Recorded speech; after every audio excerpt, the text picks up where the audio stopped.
I'll never forget the night I first started to suspect something. My wife, Emily, had been acting different, shorter conversations, a little more distant, always on her phone late at night. At first, I told myself I was imagining things. We'd been married for 8 years, and she had never given me a reason not to trust her. But deep down, my gut kept nagging at me. The first real red flag came when she mentioned a girls' night out while I was supposed to be traveling for work. The problem was, my trip had just been canceled, and I hadn't told her yet. I wanted to see her reaction if she thought I was out of town. That night, I stayed quiet, told her I was flying out in the morning, and kissed her goodbye like everything was normal. But as I drove away, a pit formed in my stomach. Something didn't add up, and I was about to find out if my instincts were right.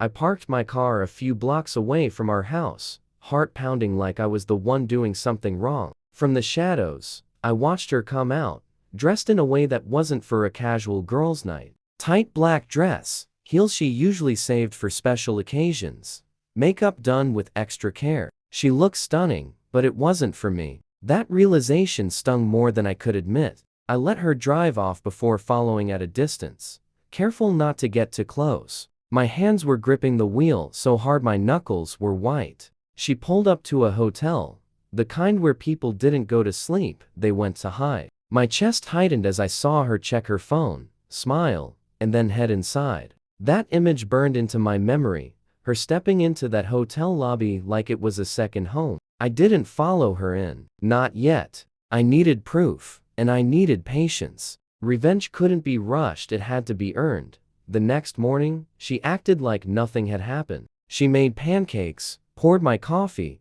and asked how the business trip was going. I played along, forcing a smile, nodding like everything was normal.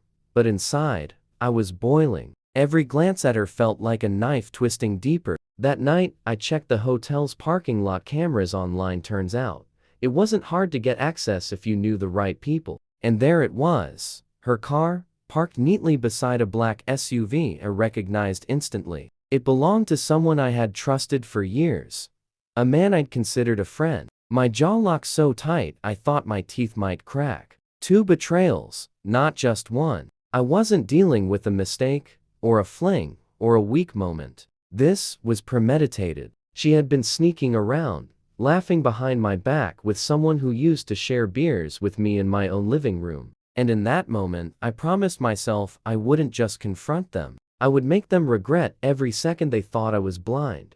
I remember pacing my living room that night, the evidence burning in my hands. The hotel camera screenshots set on my laptop screen like a ticking bomb. My chest was pounding and my palms sweaty, but I forced myself to think clearly. If I exploded now, if I confronted her right away, she'd just cry, deny, twist it back on me, maybe even call me crazy. No, I had to be smarter than that. I started paying attention to her every move.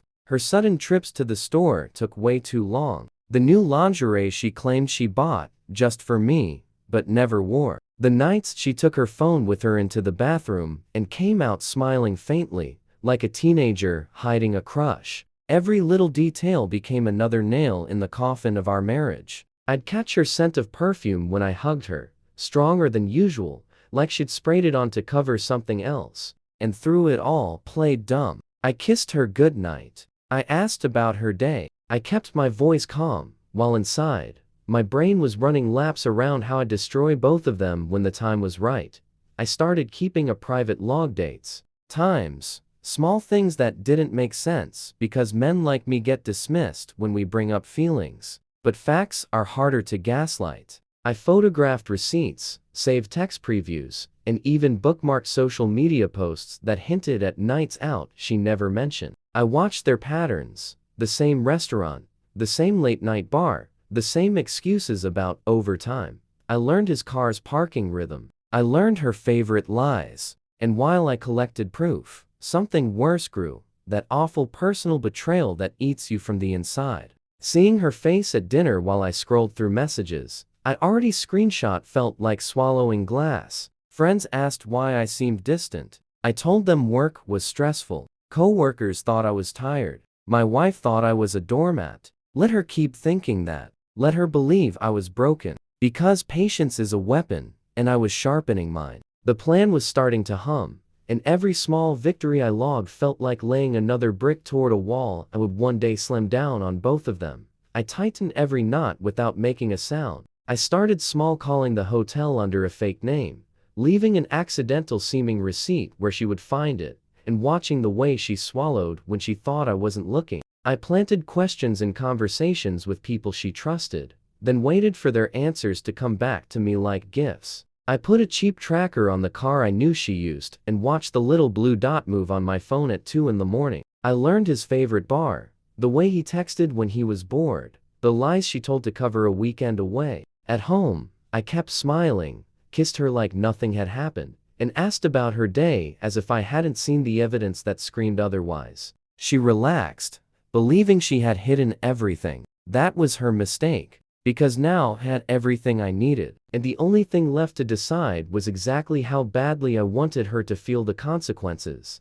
I started the subtle strikes in ways she would never suspect. I forgot a meeting and watched her smile at a flirty text, thinking no one knew. I left a hotel receipt on the kitchen table and offered to help look for it, acting concerned while she fumbled. I sent a distant photo of her laughing at the bar to one of her friends from a throwaway account and waited as the messages circulated. I filed an anonymous tip about her unexplained absences and watched HR begin to whisper. I made a couple of quiet calls that caused missed payments on a small account he relied on and nudged a landlord about late fees. Nothing dramatic, just enough to fray nerves. I wasn't after humiliation for its own sake. I wanted the illusion of control to slip, piece by piece. They kept believing they were safe, and that was the point. Every small crack I made was another guarantee that when it all fell, it would be clean, undeniable, and impossible to spin away. They began to crack exactly like I pictured. He stumbled through a meeting after a harmless nudge. I sat, and whispers followed him home. I sent an anonymous email with screenshots, texts, receipts, time-stamped photos, and I watched her color drain when she opened it. A mutual friend dropped a casual question at dinner, and her smile slipped. HR started asking him about late nights. His answers sounded hollow. She got a polite, cold message from the other woman's wife, and I heard her breath hitch in the next room. I didn't shout. I didn't need to. The truth was doing the work for me. Neighbors began to whisper, and one stopped by, pretending to check on us. I played the perfect host. That night, I slid an envelope across the table filled with copies of every proof, neat, undeniable. She stared like someone who'd lost the map. I told her, quiet and steady, that the next move would make sure she remembered who she'd wronged. She had time to ask for mercy.